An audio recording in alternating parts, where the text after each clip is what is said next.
Okay, we're back, and here it is. We put it on. We're out at the trailer here.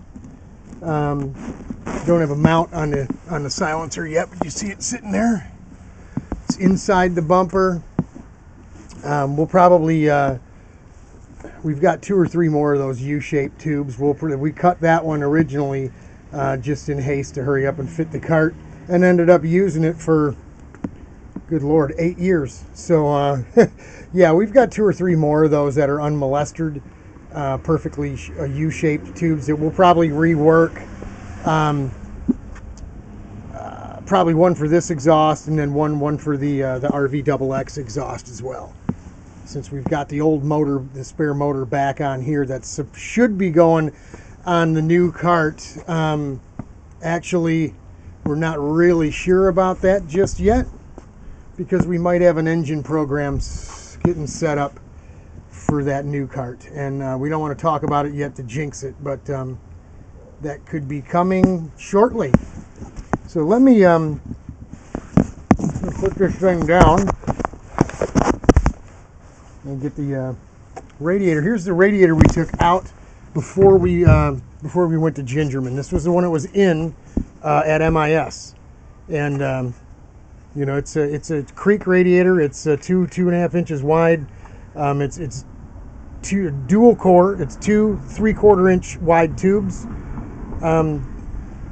It worked on an RS Honda cart. I don't know why it didn't work on ours, but we were going to mount this, say here, you know, and then scoop some air off the top of the panel, make a box the radiator in, and then have the scoop come, you know, off to the left here, around my head, around everything there, and just to run some fresh air to it, just to see what it would do, just to see what 2 radiators would do. But I think we kind of know that we just don't have enough radiator on this cart, and we want our water temperature to run between 132 and 145 on water, in ambient temperatures of anywhere from 45 degrees F to 95 degrees F outside, and we don't have that luxury right now.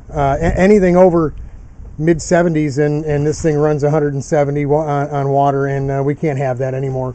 So we'll get it worked out as the winter comes and we start working on some of this stuff. I mean, I've told you in other videos, we plan to put the radiator in this left side of the cart, right?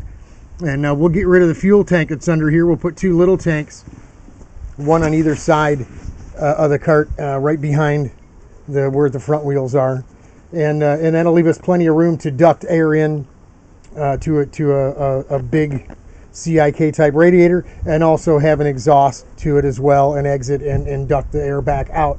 So it should work pretty cool, and it's going to open the door for us to do a bunch of other cool stuff, bodywork wise. So that'd be interesting. But that's it for now. It's all we got. Just wanted to show you how we extended the bumper out about 3.5, 4 inches or so. Just it was here, you know, and now it's out here. So it's long overdue. Something we needed to get done anyway. She's got antifreeze in her. She's ready to go for the winter. She's lifted up off the floor, as well as Richie's car too. That's it. Gonna hunker down, get ready for winter. God bless y'all. We'll talk to you later.